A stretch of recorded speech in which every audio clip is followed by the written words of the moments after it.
կերպել, խաղաղ բառը բացակայում է։ Դուք այդ օրը հրապարակային հավաքագրում եք այն գաղտնալսման մասնակիցների գործողությունների համար այն ածականով բնորոշվող մարդկանց։ Այդ էիք դուք անում։ Այդ նույն փուլերում, չէ, դուք շատ զգուշ եք, դուք գիտեք ինչպես արտահայտվեք, որ ոչ թե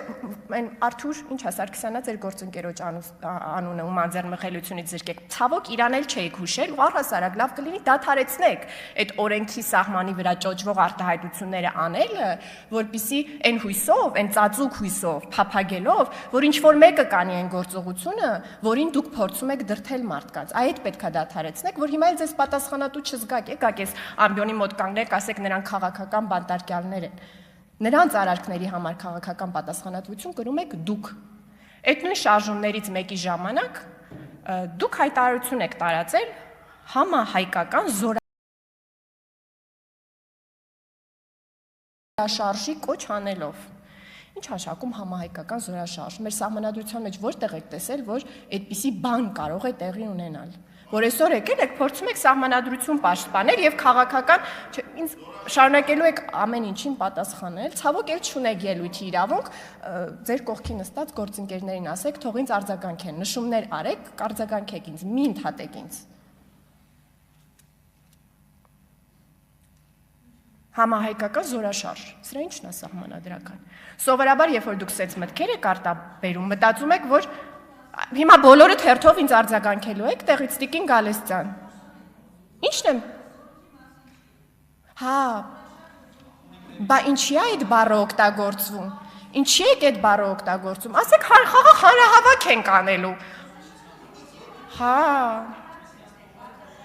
Շնորհակալություն, զորքի մասին չի, զորավոր լինելու մասին է եւ դուք անպայման ուզեցել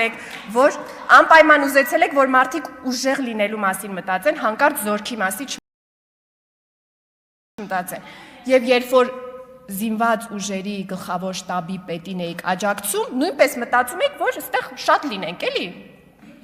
Զինվորականների մասին չի խոսքը, պարզապես թվականակ Տիկին Գալստյան լռեք։ Դե եկեք սենց խոսենք, ես դեմ չեմ, դուք աջակցել եք զինված։ Սիրելի գործընկերներ, հետո թողեք ռեպրեսիաներից խոսակ, ինչ եք ռեպրեսիայի ենթարկում Տիկին Կարապետյան։ Բայց տեղից ինչի եք բանանում, հետո ելույթ կգաք, կունենաք, կպատասխանեք։ Թողեք, թող խոսի մարդը, հետո կգաք, ամբիոնից կխոսեք, Տիկին Կարապետյան, շարունակեք, ավելացրեք Տիկին Կարապետյանի ժամանակ։ Շնորհակալ եմ, որովհետև էլի բաներ ունեմ ասելու, գանք թերևս էլի սահմանադրության ու ձեր հարաբերությունների դիտանկյունից գանք եկեղեցու հարցին։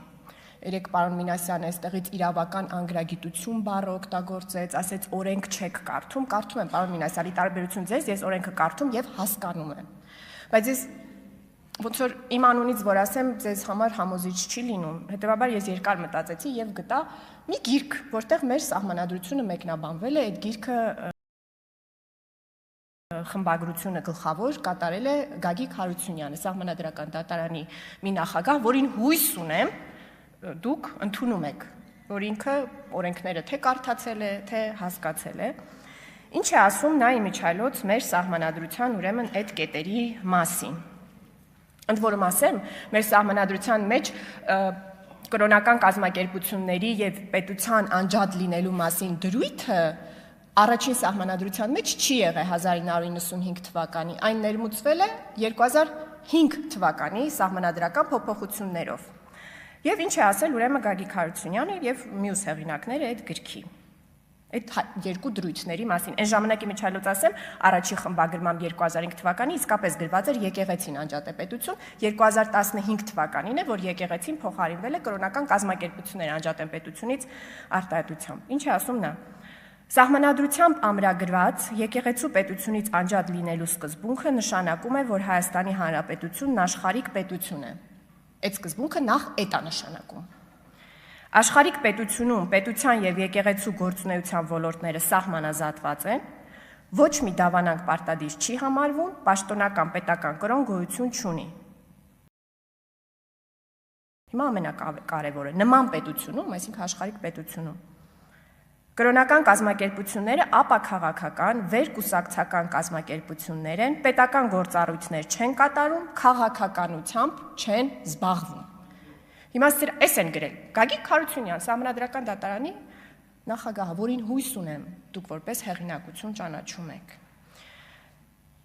Հիմա սրանից հետո մենք ունենք այլ օրենքներ, այո, մեկի մեջ գրված է կրոնի եւ խղճի ազատության, որ սպասավորները ունեն նույն քաղաքական իրավունքներ, նույն չի ասում, մասնակցում են քաղաքական կյանքին, քաղաքացիներին համահավասար։ Ինչ է նշանակում։ Առանց վեղարի եւ առավել եւս առանց կաթողիկոսական գավազանի, մյուս քաղաքացիներին համահավասար են մասնակցում։ Այստեղ է խնդիրը, որ այդ սահմանադրությունը իր այդ տողով եւ իր մեկնաբանությամբ պետքա գործի, նոր դրա ներքո մյուս օրենքները կարդանք ու հասկանանք։ Մեր ընտրական օրենսգիրքը առանց կարգավիճակի, այո, վեղարները հանեն, կան ձեր հավաքներին մասնակցեն, ոչ թե հավաքից առաջ, որում հնչում են այդ բոլոր խնդրահարույց մտքերը, եկեղեցու անունից հովանավորեն այդ ամեն ինչը։ Այստեղ Միչայլոց պարոն Հարությունյանը եւ իր մյուս համահեղինակները էլի հետաքրքիր մտքեր են գրել, ես ուզում եմ դա էլ կարդամ, որովհետև օգտակար կլինի։ Հայ առաքելական եկեղեցու պատմական դերի շեշտադրման մասին նախադասության մեկնաբանության վերաբերյալ նրանք ասում են. նման հարաբերությունների հաստատումը չի նշանակում, որ հայ առաքելական եկեղեցուն վերապահվեց հանրային իրավական կարգավիճակ։ Այն դարձավ պետական, գաղափարական, սոցիալական ոլորտներում լիիրավ մասնակից։ Ինչպես հայ առաքելական եկեղեցու, այնպես էլ այլ կրոնական կազմակերպությունների մասնավոր իրավական կարգավիճակը սահմանելիս պետությունը կրոնին եւ եկեղեցուն վերապահել է ոչ թե պետաքաղաքական, այլ սոցիալ-մշակութային գործառույթ։ Ես էլ խնդրում եմ նկատի ունենաք այն մյուս դրույթի մեկնաբանություններ առաջարկելիս։ Վերջում, պարոն Ռուբինյան, ես թույլ տվեք ձեզ հետ փոքր-ինչ չհամաձայնել, ես չեմ կարծում, որ դաշնակցությունը պետք է վերադառնա իրավունքներին այն իմաստով, որ վերադառնա, այսինքն դուք գուցե դա նկատի չունեք, մահ կամ ազատություն կարգախոսին, որովհետև դաշնակցության ակունքները առաջացել են մի պայմաններում, որում մենք պետականություն չենք ունեցել։ Ձեր ինքնահայեցման, ադապտացիայի խորհուրդը, եթե դուք երբևէ ընդունեք, անպայման էս էլ նկատի ունեցեք, որ չի կարող մի գաղափարախոսություն, որը մեզ հանգեցրել է պետականությանը, այս պահը ընդունում ենք ազգային ազատագրական շարժում։ Պետականություն ունենալու պահից պետք է վերածվի երկրի պետական արտաքին քաղաքականության։ Այս անցումն է, որ դուք չեք կարողանում ի կատար ածել։ Պարոն Ռուստամյան, մեջբերում եք, ասում եք արևմուտքում կա այդ կարգախոսը, ուշադրություն դարձրեք, այդ կարգախոսը այնտեղ, որտեղ կարդացել եք, ասում է դուք մեջբերեցիք, ապրիր ազատ կամ մեռիր, տարբերակ առաջին, ապրիր ազատ, եթե չի ստացվում, պայքարի քո ազատության համար եւ պատրաստ եղիր կյանքդ զոհել, ինչ արել դաշնակցությունը, հերթականությունն է շուրջ տվել, մահ կամ ազատություն, այսինքն սկզբում եկեք փորձենք մահվան ճանապարհը, հետո եթե չստացվի այդ ճանապարհը, մի ձև մեզ տվեք մեր ազատությունը։ Ձեզ թվում է, թե սա պոետիկ հնարք է եղել։